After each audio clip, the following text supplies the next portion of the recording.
जय श्री राम साथियों। आज हम बात करने वाले हैं कोशिका यानी कि सेल। क्लास नाइन्थ का पहला चैप्टर सेल है हमारा, जो आज हम समझेंगे। पहले हम समझ लेते हैं कि बायोलॉजी। तो बायोलॉजी की खोज किसने की? आप सबको पता है? नहीं पता है तो देखिए, बायोलॉजी के जो फादर हैं वो हैं हमारे अरस्तु। बायोलॉजी के फादर अरस्तु। ये चल नहीं रहा है, दूसरा चेंज कर लें। जो बायोलॉजी के फादर हैं यानी कि वो सेल हैं, और ये जो बायोलॉजी के फादर हैं वो हैं अरस्तु। मिस्टेक हो गया, सेल बोल दिए। और फिर इसके बाद हमारा आता है कि बायोलॉजी के कितने पार्ट हैं। तो बायोलॉजी के 2 पार्ट हैं। कितने पार्ट हैं? 2 पार्ट हैं। कौन कौन से 2 पार्ट हैं? पहला है हमारा जूलॉजी, LOGY, जूलॉजी। और दूसरा जो हमारा है वो है बॉटनी, BOTNEY। क्या है हमारा? बॉटनी। जूलॉजी मतलब क्या होता है? जूलॉजी मतलब हमारा होता है जंतु। और ये जो जूलॉजी के खोज करता है ये कौन है? अरस्तु। इसका भी किसने खोज किया है? अरस्तु साहब ने। फिर जो हमारा बॉटनी है इसका खोज किए हैं थियोडोर ने। किसने किया है? थियोक्रेटन साहब।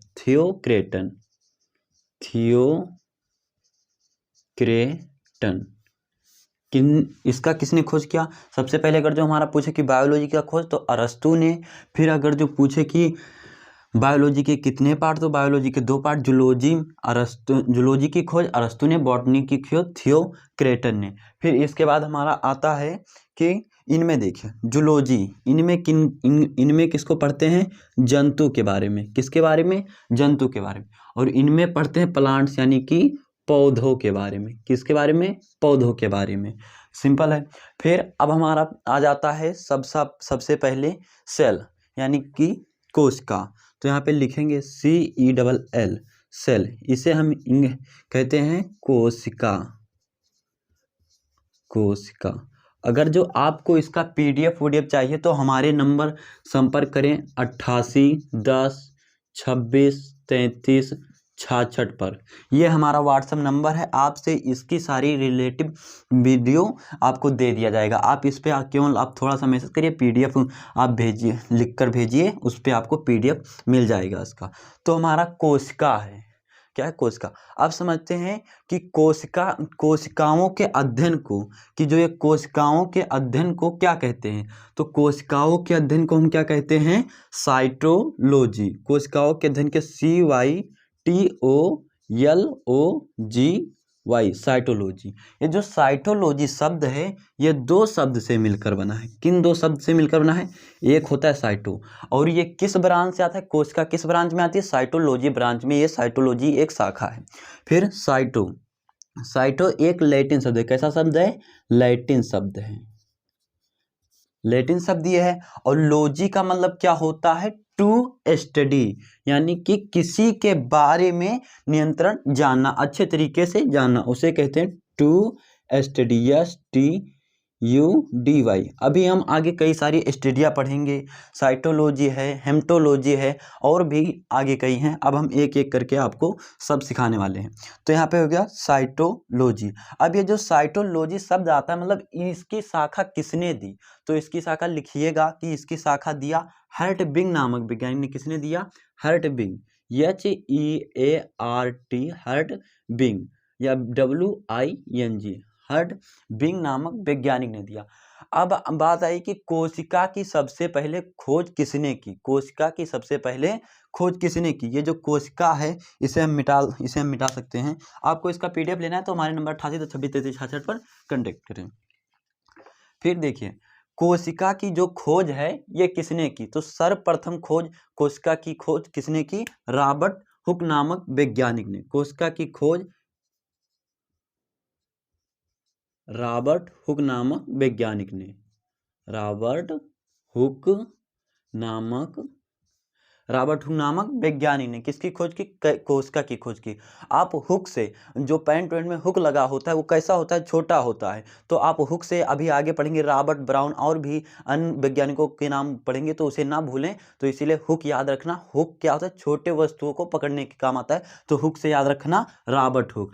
अब इन्होंने जो कोशिका की खोज की थी, इन्होंने इन कोशिका की खोज की थी, और जो कोशिका की खोज की थी वो कैसी कोशिका थी? तो अब बताइएगा कि आप वो कैसी कोशिका थी? मृत कोशिका थी, यानी कि मरी हुई कोशिका थी। कैसी कोशिका थी? मरी हुई कोशिका थी। और उन्होंने जो ये मृत कोशिका को खोजा था वो किसमें खोजा था? ये जो मृत कोशिका थी ये उन्होंने कार्क में खोजा था। किसमें खोजा था? कार्क में। अब आप समझेंगे कि कार्क क्या है। तो कार्क जो लकड़ी होती है उसको बाहरी परत को छाल कहते हैं। उसी छाल में इन्होंने देखा था कोशिकाओं को। किसको देखा था? कोशिकाओं के। अब हमको लोगों को चाहिए लिविंग कोशिका, यानी कि जीवित कोशिका। अब मृत कोशिका की खोज किसने की? बताइएगा, रॉबर्ट हुक नामक वैज्ञानिक। अब फिर हमारा आता है कि जीवित कोशिका की खोज करने की, यानी कि लिविंग से याद रखना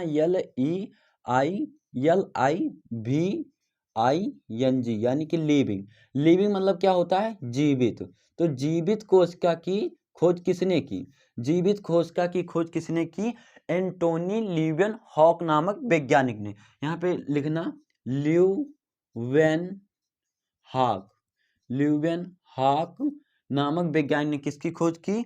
जीवित कोशिका की खोज की। फिर इसके बाद हमारे कोशिका सिद्धांत। कोशिका सिद्धांत किसने दिया? स्लाइडेन एवं स्वान ने। किसने दिया? स्लाइडेन एवं स्वान ने। स्लाइडेन और एवं स्वान ने जो हमारे वैज्ञानिक थे, रॉबर्ट हुक नामक वैज्ञानिक ने, उन्होंने मृत कोशिका की खोज 1665 ईस्वी में खोज थी। कैसी कोशिका की खोज की थी? मृत कोशिका की खोज की थी। अब कोशिका सिद्धांत किन्होंने दिया? स्लाइडेन एवं स्वान नामक वैज्ञानिक दो आए, तो इन्होंने स्लाइडेन एवं स्वान ने कोशिका सिद्धांत दिया। फिर इसके बाद अब बात आता है कि संसार की सबसे बड़ी कोशिका कौन सी होती है? सबसे बड़ी और सबसे छोटी। सबसे बड़ी और पहले सबसे बड़ी समझते हैं। सबसे बड़ी कोशिका कौन सा? सबसे बड़ी कोशिका हमारा होता है शुतुरमुर्ग का अंडा। कहाँ? संसार की सबसे बड़ी कोशिका की बात करेंगे तो शुतुरमुर्ग का अंडा। क्या हो जाएगा संसार की सबसे बड़ी कोशिका? शुतुरमुर्ग का अंडा। ये हो जाएगा सबसे बड़ी कोशिका कौन सी है? शुतुरमुर्ग का अंडा। ये कितने माइक्रोन का होता है? 130 से 170 माइक्रोन का होता है। कितने का होता है? 130 से 170 माइक्रोन का होता है। और जो हमारी सबसे छोटी, ये तो संसार की सबसे बड़ी होगी। अब सबसे छोटी कोशिका कौन सी है?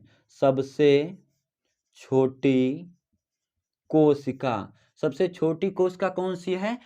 जीवाणु है। क्या है? जीवाणु। और जीवाणु में भी कई है, तो जीवाणु से निकलता है एक माइकोप्लाज्मा। तो संसार की सबसे छोटी कोशिका कौन सी है? माइकोप्लाज्मा।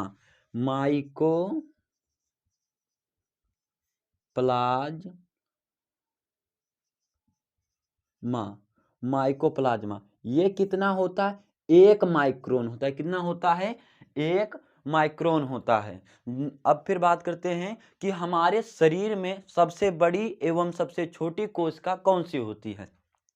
तो जो हमारे शरीर में है इसे मिटा सकते हैं। अभी तक हम बता रहे थे संसार की सबसे बड़ी एवं सबसे छोटी कोशिका।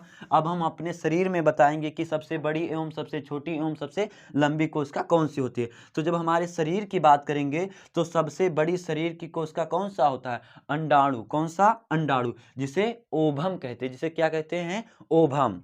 तो यहाँ पे लिखे अंडाणु। अंडाणु। फिर सबसे छोटी कोशिका कौन सी होती है? मानव का स्पर्म, जिसे कहते हैं शुक्राणु।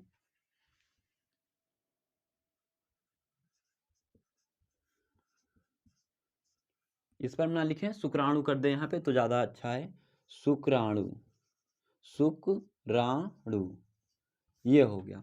सबसे बड़ी कोशिका अंडाणु, सबसे छोटी कोशिका शुक्राणु। अब बात करते हैं कि सबसे लंबी कोशिका कौन सी होती है। सबसे लंबी कोशिका, तो सबसे लंबी कोशिका,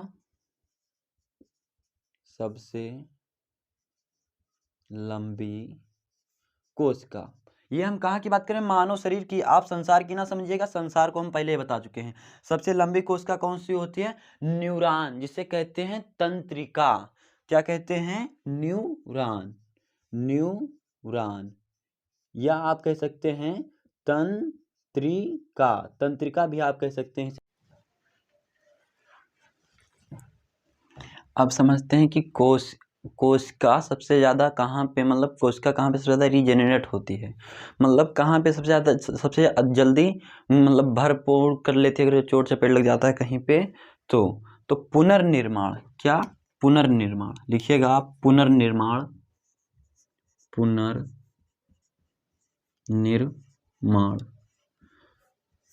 पुनर्निर्माण में दो तरीका से होगा।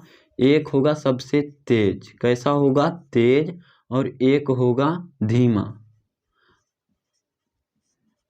तो तेज कहाँ पे होता है, यकृत में होता है। किधर होता है, यकृत में। ये जो है इधर होता है यकृत में, यानी कि लीवर में होता है। सबसे तेज कोश का निर्माण कहाँ पे होता है, लीवर में होता है, लीवर में। अगर जो आपको इधर कहीं पे, अगर जो कहीं पे चाकू वाकू लग जाता है, छुरी उरी, या फिर आप जाते हैं ट्रेन में चढ़ते हैं तो जेब काट लोग मार देते हैं, कुर्ता उर्ता पहने रहते हैं, तो इधर अगर जो लग जाए कि लीवर पे आपके इधर यकृत में लग जाता है, तो आपको घबराना नहीं है। आपको घबराना नहीं, क्योंकि ये बहुत जल्दी ठीक कर देगा। ये जल्दी कोश का विभाजन करता है। और जो होता है हमारा कोश का विभाजन कहाँ नहीं होता है, न्यूरॉन यानी कि मस्तिष्क में, न्यूरॉन यानी कि तंत्रिका या मस्तिष्क में होता है, इधर पीछे होता है। अगर जो आपको, ये से तो पुलिस कहती है कि भैया तुम हेलमेट लगाओ। अगर जो आपका पहले चोट खाए हैं, तो अगर जो ये जो चमड़ी है ये यहाँ का छील गया तो फिर सही है, हड्डी टूट जाए फिर भी सही। अगर जो और भी आपको कस के लग गया कहीं पे चोट, तो आपका अगर जो न्यूरॉन चला गया, तो यहाँ पे ना कोशिका की जनरेट होगा, ना कुछ होगा, ना ठीक होगा। आप चले जाएंगे वैसे जो पागल की तरह एकदम बिहेव करने लगेंगे। आप जीवित तो रहेंगे, लेकिन काश सोचेंगे अगर जो हम पुलिस का बात मान लेते, हेलमेट लगाए होते तो अच्छा था। फिर से अब मिलते हैं आपसे अगले वीडियो में, तब तक के लिए वंदे मातरम, जय हिंद साथियों।